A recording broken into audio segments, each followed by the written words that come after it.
Very much welcome your inquiry about this. Okay, yeah, thanks very much. I think it's a lot of development right now in ASEAN. I think we have heard about the ASEAN Trading Link and the ASEAN Exchanges Initiative, where 7 stock exchanges in the region came together. And I think this is all very timely. So when I saw your speech recently about this raising the standards of corporate governance, and I think this is very much related. This is my guess, which is why I wanted to find out a bit more, is that, when you talk about the ASEAN Capital Markets Forum looking to lift corporate governance in all of ASEAN, I was wondering whether that has something to do with the ASEAN exchanges as well. Well, indeed, it has. We are trying to present ASEAN as an asset class, and we want it to be world class.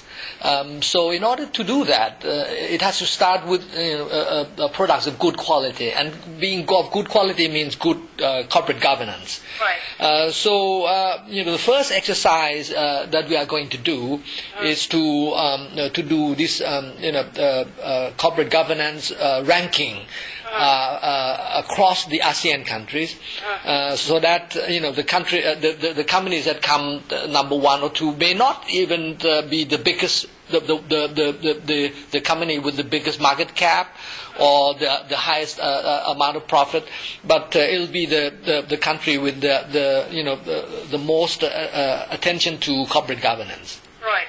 And how is this companies going to be selected? I mean, when you say that you're starting with the ranking of CG, what kind of benchmark or criteria? I understand that Jamie Allen, I think you probably know him as well. Jamie Allen and CLSA last year, they conducted some kind of survey on corporate governance of countries in Asia. So I'm not so sure whether you are using some of those as a benchmark, or maybe you can talk me through. Well, the exercise will be done, based on the best sources on corporate governance in the world. Based on the best sources of corporate governance in the world, starting with the OECD's principles, and we will also look at the issues raised in World Bank's CG Ross exercise, as well as the methods being used by the international CG network, and it'll be done with the with the Asian Development Bank being active in the guiding seat. So what we will do, I think, is we will define, we will force the ranking. It'll be done without asking their permission. So any company above a certain limit will be put under the radar screen and will be ranked according to this the methods to be agreed upon. The timeline for the development of the methods is probably just after the middle of this year, and by the second half of this year, I think we will be discussing with a lot of the stakeholders in order to to test their reaction to the methodology. And we will be discussing, with the Asian Corporate Governance Association and all the other relevant experts, so that the actual work of the ranking can begin by next year. But it will be done by a third party, independent from the regulators, and as I say, it'll follow the line set by the world best practice. All right, and you said that the ranking will be done without asking the permission of the companies. Yes, we will force the issue. So any company over and above a certain size, and I'm not sure how it will be defined, perhaps based on market cap or based on some asset size of some sort, will have to be put under the radar. And at the beginning, it'll be based on just looking at the public reports. But after we've done the first round, we aim to go beyond that. We aim to have interaction. So there'll be, people who do the ranking will actually pose questions and demand answers, from the companies involved, and those that, and this is why over the long run, this ranking will not be based entirely or purely just on public information, but also on the interaction, between the two sides. Okay, and you said that it will be done, it will carry out by some kind of independent parties? Yes, it'll have to be independent from the regulators. Why is that so? Is regulators not appropriate to be involved in this? I think because we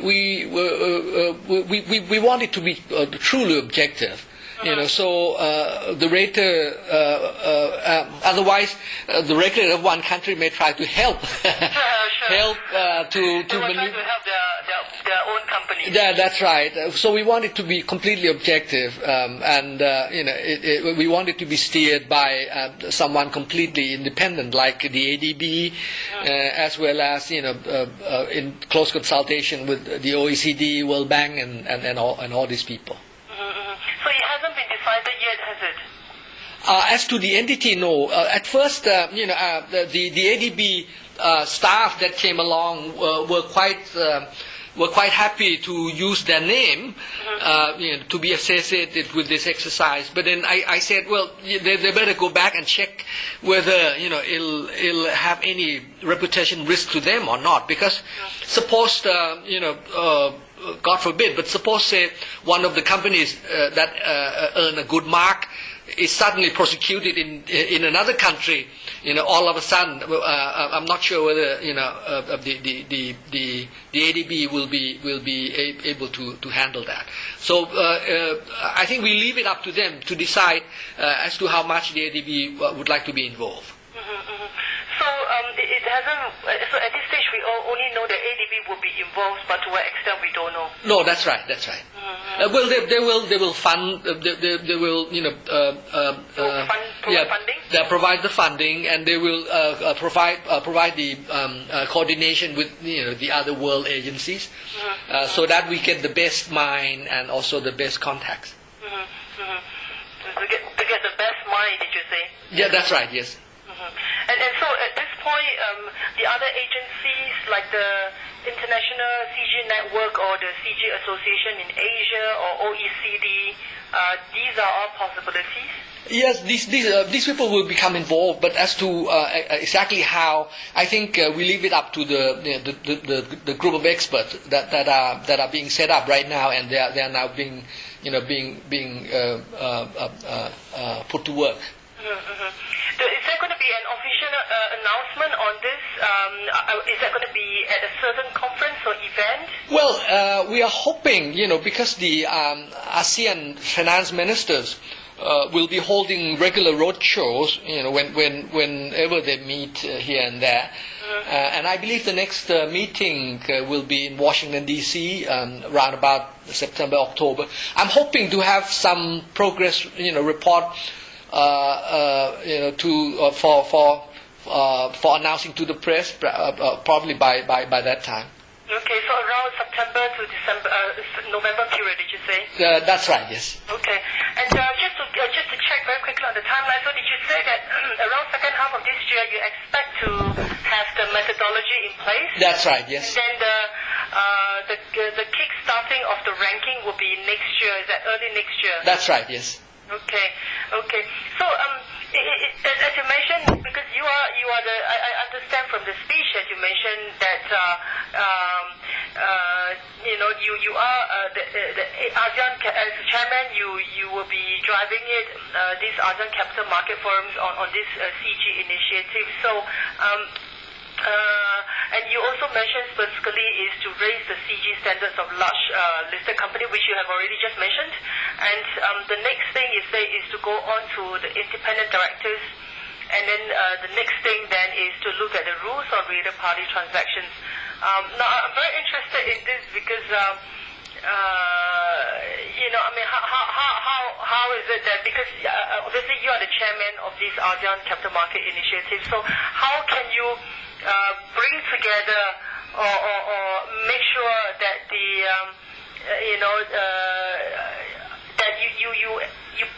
that all the regulators in the ASEAN region, they reach a common ground? Well, these two topics are very important, and we cannot just rely on CG ranking alone. Mm-hmm. I think we have to drill down, into the role of independent directors, the check and balance within the board, as well as into the issue of related party transactions. Those are the two main issues that I think we need to drill down. But they should come after we have spent a lot of the attention on the ranking. But what I plan to do is that is to propose for some kind of a survey to be made, comparing the practices in the ASEAN countries on these two. To compare the standards and both the legal side and also the practical side as to the role of the independent directors of various countries, as well as how related party transactions are supervised to ensure that they are fair. And proper in each of the ASEAN countries, and after that, once we identify the various existing practices, then we can move forward and push the countries that are below the standard, up to the level that we think should be international standard. Mm-hmm.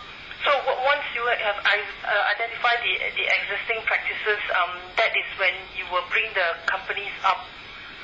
That's right. It's not the companies itself, but more like, for example, if we think all of ASEAN should have, say, 1/3 or half, of the directors on the board as being independent, for example. If we can agree on that, then all the countries will have to migrate towards that. Or if they say, well, certain transactions that are related to the major shareholders over and above, say, X percentage of the revenue should be subject to shareholders' approval, things like that. Any country that falls below that will have to move up. Mm-hmm, mm-hmm. So this looks like quite a major exercise. To get, as we know, companies in different countries have different levels. It also depends on the kind of a state of regulation, isn't it? Because I understand that. Like for countries like Singapore, Malaysia, Thailand, I think these are, rather well-regulated countries where, regulators like, the SEC in Thailand and, the Monetary Authority of Singapore and the stock exchanges. I think these are the countries that are fairly well-regulated. But what about, you have the countries like Vietnam and Cambodia, for example. I know they are also part of the ASEAN initiatives. And I have also read a lot of reports coming from law firms, saying that, these are the more challenging countries. So how do you match that, the difference in terms of regulatory standards? How do you bring them on par? I think you start the questions quite rightly that the standards, the existing standards vary from one country to another. And this is why we have to first identify, what the current practices are, and then draw a line as to what should be the ASEAN standard. We did this with the disclosure requirement. First we rank what each country is doing, and then we draw a line and say, okay, let's agree among us that the minimum requirement should be this, and anyone below that will have to work out a plan in order to slowly migrate up to the standard. This had been done for disclosure, and we will use the same principle for CG. When you said this has been done for disclosure, disclosure, you mean for the various stock exchanges in ASEAN? Well, right now, we have what is called ASEAN and Plus standard of disclosure. Yes, I remember that. Yeah, right. We did that by going through the same kind of exercise. So the ASEAN Plus standards is basically on disclosure. That's right. Yes. Right. Okay. So you think that this is still possible to work? Oh yes, very much so. Very much. But it will require some time, and also for the countries that are below the line, it will require a lot of peer pressure, sure. As well as the political will, to push them to come up. But unless you do that, you can't present ASEAN, as an asset class. Right. Hello? Yes. Okay. So unless you have to give them some kind of peer pressure and political will of the various jurisdiction. Otherwise, unless you do that, you will not be able to bring them on par. That's right. Okay. As you mentioned at the very beginning of this interview that to present ASEAN as an asset class, you need to first have you need to be world class, and to do that, you need to start with having good quality products, product of good quality, as you mentioned, and this basically refers to CG. So do you think that basically presenting ASEAN as a first class asset class is really CG the main thrust of it? Is there anything else? Well, other than CG, the rest are in the way the business is done, and it'll be related very much to the intermediaries. But for the product itself, CG, standard of accounts, standard of auditing, and we will have to extend it to all the other professional work, standard of asset valuation, the work by the financial advisors, things like that. Will over time, I think we have to go through all the professional work. But on the whole, these are part and parcel of the corporate governance issues. Right. Okay. All right. So the CG is a bigger, the big umbrella, and underneath, you have to look into. You plan to look into standards in terms of accounting, auditing, asset valuation, and also financial advisory. That's right. Yes. By financial advisors. Okay. Just going back to the questions that I raised, that I forwarded to you. Just going on in terms of independent directors, what, in your view, do you think some independent directors of listed companies in ASEAN have failed to achieve in their remit? I have to be absolutely frank that some of the companies that are listed in the exchanges in ASEAN, some of them still have very much family control, and this had been advantageous, to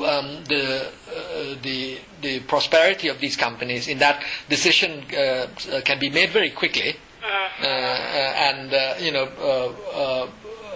the image, the moral responsibility of the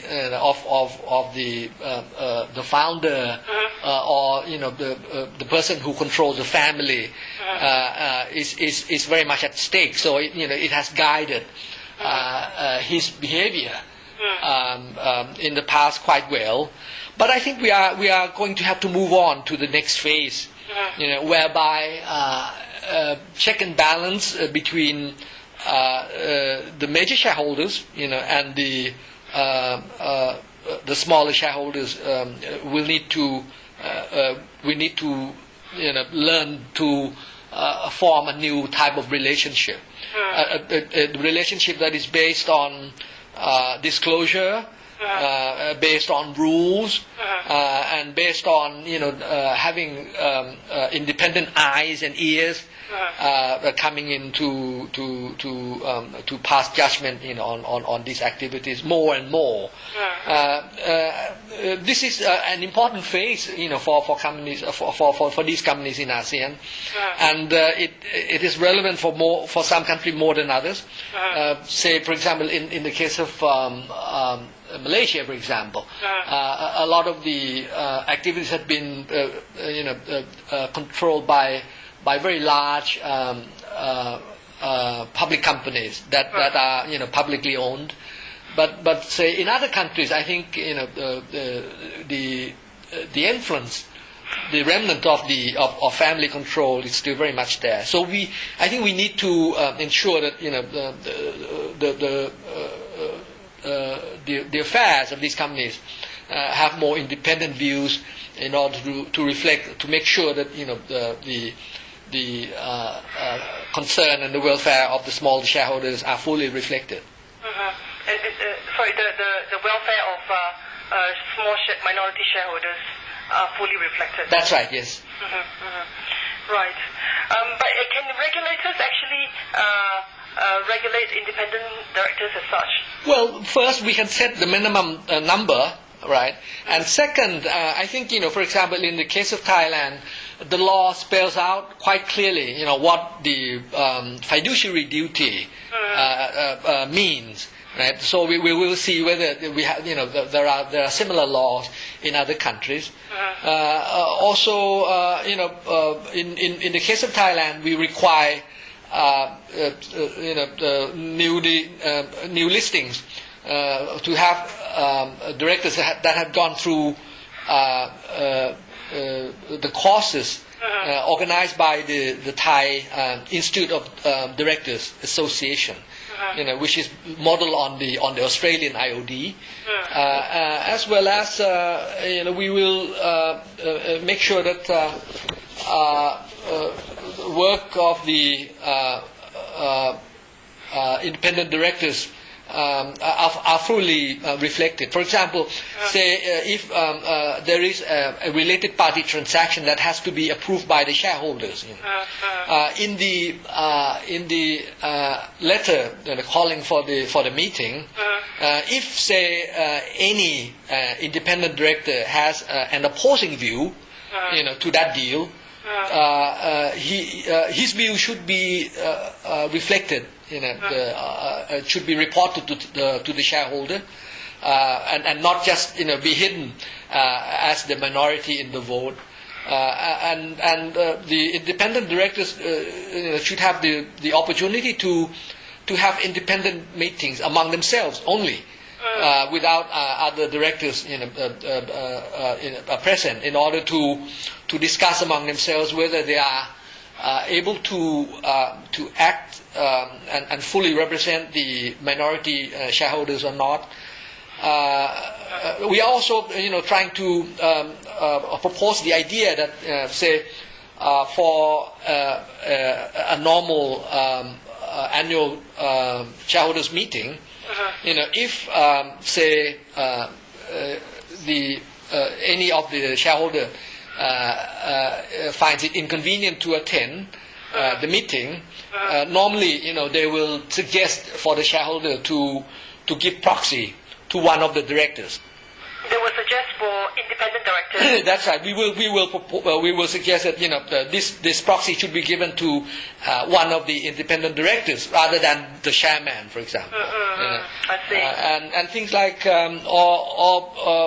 if say the role of whistleblowing, if someone within the company should have any complaint or any lead to the wrongdoing to report, it should have a venue to contact the independent directors conveniently. Things like that, I think, will ensure that the role of the independent directors become more strong.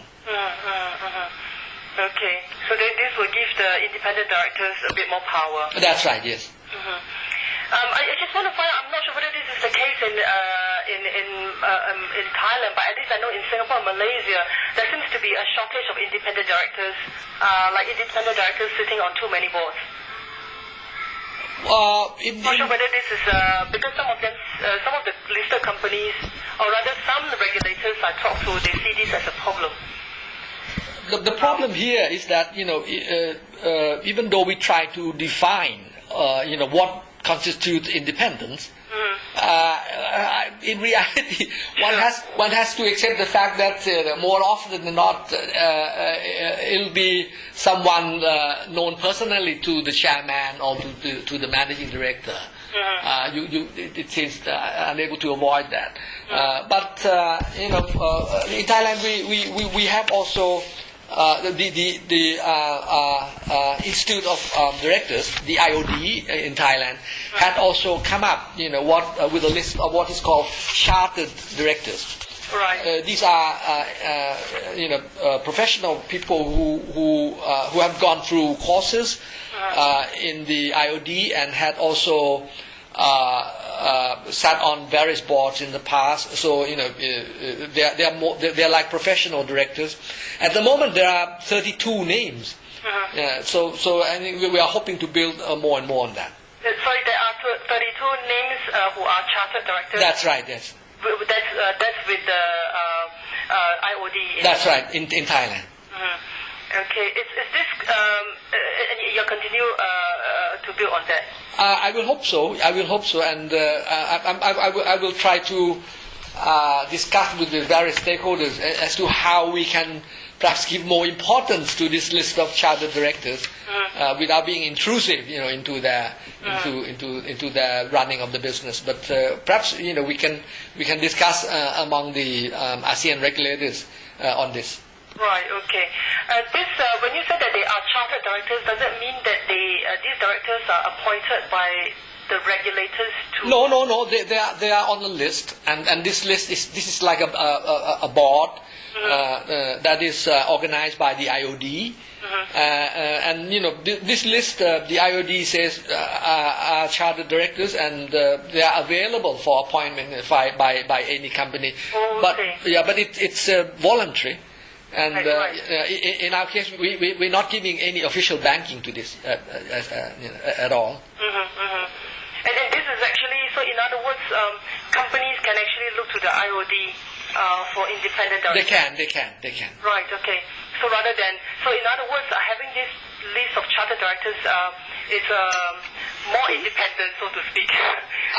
Well, I think than those who are the friends of the chairman of some companies. Indeed. I'm hoping that over the long run, perhaps one of the criteria in the ranking, in the ranking of the CG ranking, is to see what percentage of a company's directors pass through courses in various IODs, and how many of them are chartered directors, things like that. I think will give more and more importance to this list. Right. Okay. So I can see that's one way also to regulate, so to speak, to ensure better corporate governance of companies. Okay, what about related party transactions? I have the chance to talk to some corporate governance analysts. They're really looking at corporate governance all the time, and in context of Asia, they have noted that like as I mentioned in one of my questions, a lot of Asian jurisdictions, companies in some of the Asian jurisdictions are noted for abusive related party transactions, not just in Asia, but also in China and also in places like Hong Kong, which is supposedly quite advanced. I'm not so sure what's your view with regards to this, in terms of how shareholders can be protected, or what kind of what can we expect the regulators to do about abusive related party transactions? Well, there are two types of abuses, possible abuses. The first type involves the issue of transfer pricing. Sorry? Transfer pricing. Transfer pricing. Yeah, right. Whether the price being charged or being received by the company, from related parties are fair. and arm's length. These tend to be common, as I say, with the companies with family control. More often than not, the family still has control or wholly control. Sorry, they may still fully own parts of the operations in the supply chain. For example, for a company that sells drinks, the factory that manufacture and bottle the drinks will be public, but the companies that supply the boxes, maybe or wholly owned by the families, for example. So there is a question of whether the box supplier is charging the right price, and if it's if the price is not right, then the shareholders, the minority shareholders are being taken advantage of. And in this kind of conflict of interest, we rely on the independent directors, or the audit committee to come in and review, make sure that they review, and to make sure that even though you cannot force them not to do business, but you can make sure that the prices that the company is getting is at arm's length. It's comparable to whatever sources outside. So I think that's the only way to deal with this kind of potential abuse, and that's the first type. The second type, and this is far more difficult. This is this is more rare, but it's more damaging.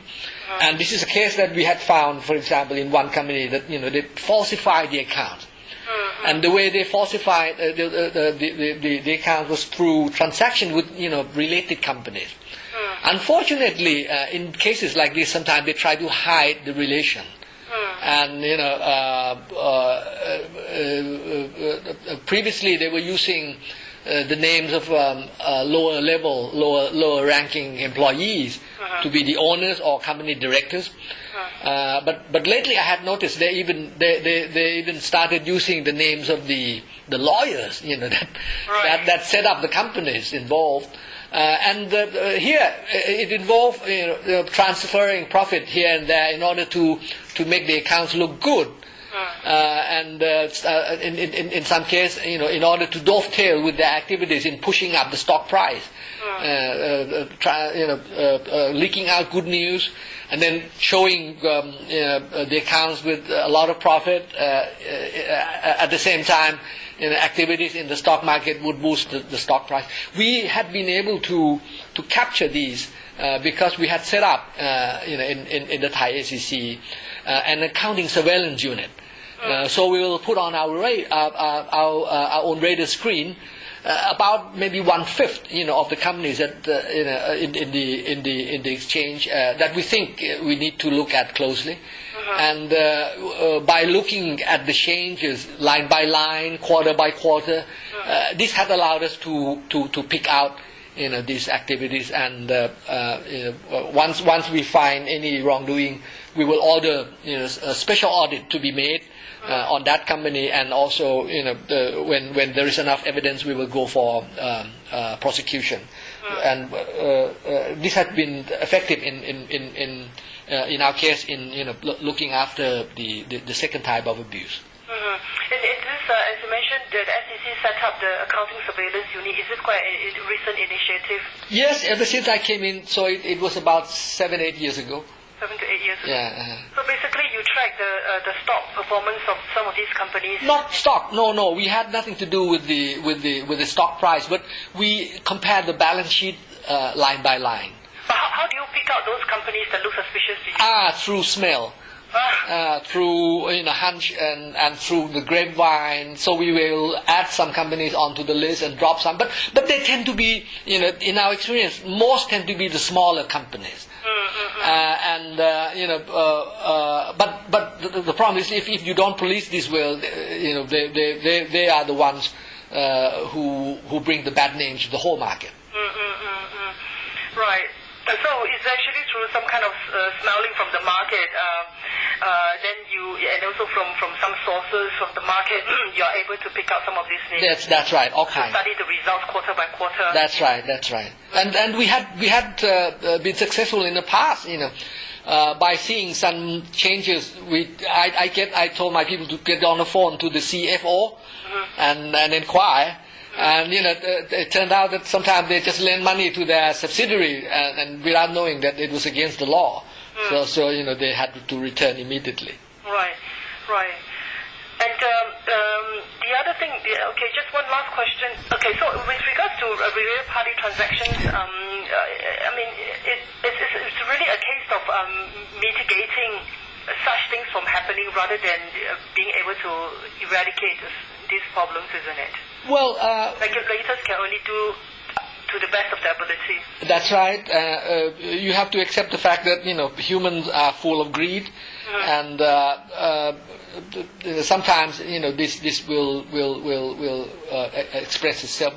But let me emphasize again that from our experience, in this these problems tend to be confined very much to the smaller companies. Sure. In fact, the very large companies in all the exchanges, from our experience, are very well run, and they have directors who are very responsible, and very mindful of their own roles, and very mindful of balancing between the interest of the major shareholders and the minorities.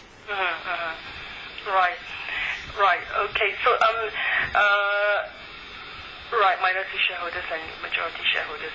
Okay, just one last question with regards to, I'm not so sure whether you have come across this, probably you have, and I'm not sure whether you agree with that, is that analysts have said that as long as there is the gulf in protection and perception of law-related party risk in the U.S.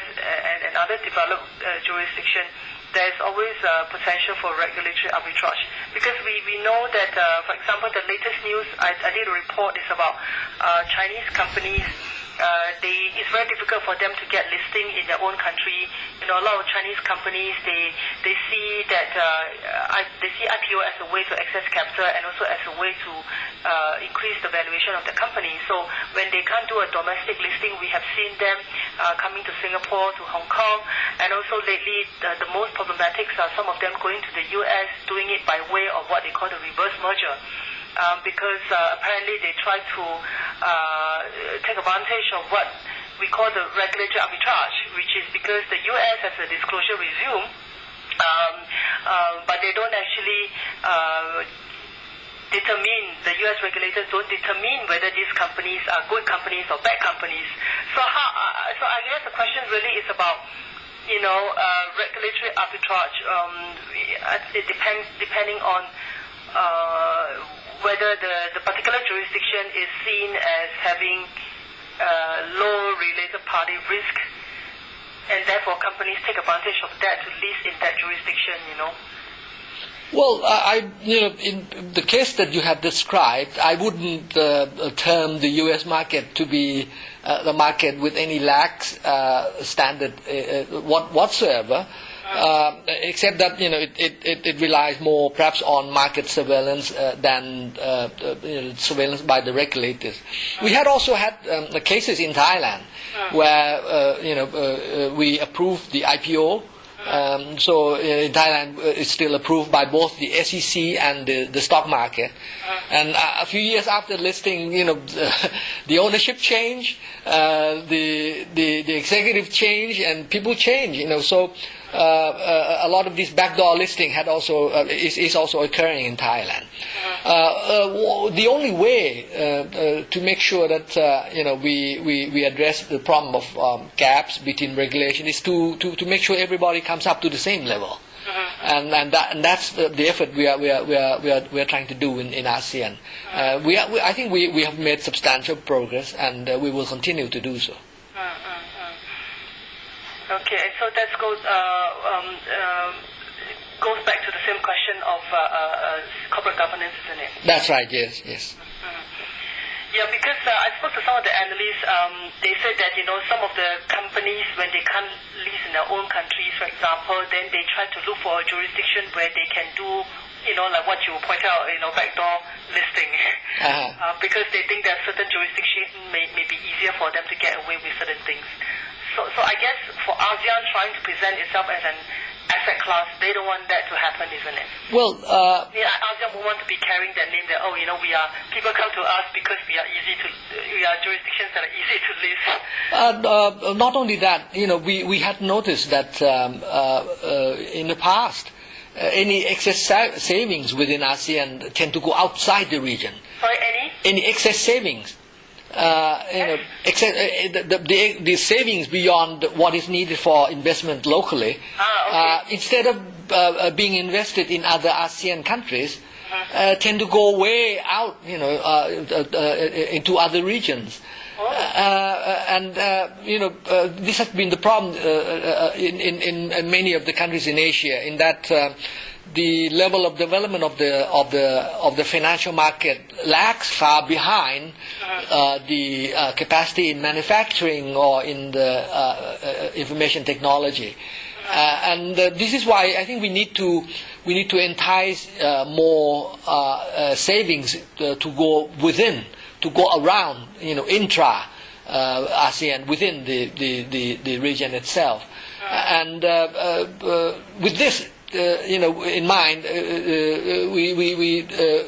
we have to make sure that we give the same level of comfort to investors in all the ASEAN markets, when they go abroad and invest outside, as when they do at home. This is why we are working together to make sure that we come up to the same high standards. So what about this? Would this jeopardize regulatory sovereignty? Well, in a way, when you are,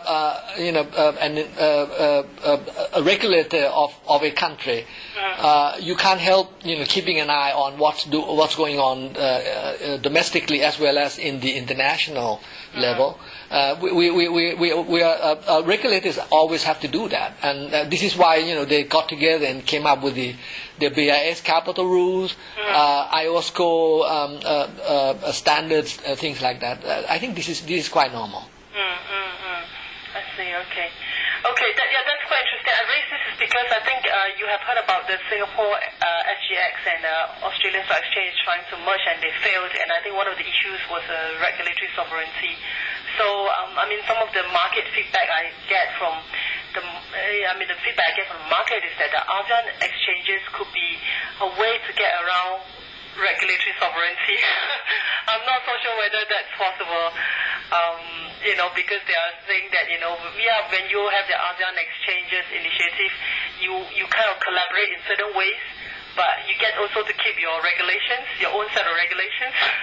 No, in the long run, ASEAN will have to look at the model of Europe, where with tighter and more linkage within Europe. They have set up CISA, which is the European securities regulator, in order to make sure everybody toes the same line. Over the long run, we probably need the same kind of organization within ASEAN. Right. Okay. In the long run, yeah. Okay. Right. Okay. Brilliant. Thanks very much for your time, Kun Thirachai. I appreciate you took time out of your busy schedule to talk to me. So this is a good opportunity. So what I'm going to do is usually I write up the reports, and then I will let you have a chance to see how you have been quoted and what context. So just to make sure that everything gets accurate.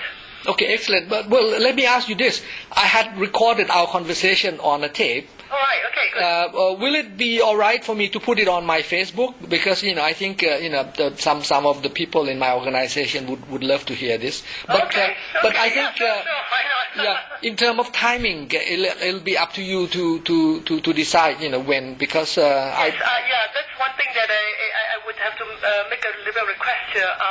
So if you could wait until we published it. Yeah. So what we do is that usually when I get a story, usually everything will be done within the same day, and of course, taking the fact that I have to get back to you and let you know how you've been quoted. So there's a bit of process there, and also because the editors in London, of course, would have to edit my stories, and then so we try to get the story out like tomorrow. Oh, excellent! If we can get it out tomorrow, once it's published, I'll send you a note to let you know that it's been published. So once the story goes out, then I'm more than happy to let you put up whatever recording that you have recorded. Yeah. Okay. Excellent. Then don't worry. There is no rush, and I'll wait until after it's gone public. That's right. I'll keep you informed. Maybe I'll do that through Tospon. Yeah. Okay. And once the story is out, then you can go ahead and do your internal kind of presentation. Okay. Please do that. Okay. All right. Okay, fantastic. Thanks so much. Great chatting. All right. Okay. Bye. Okay. Bye.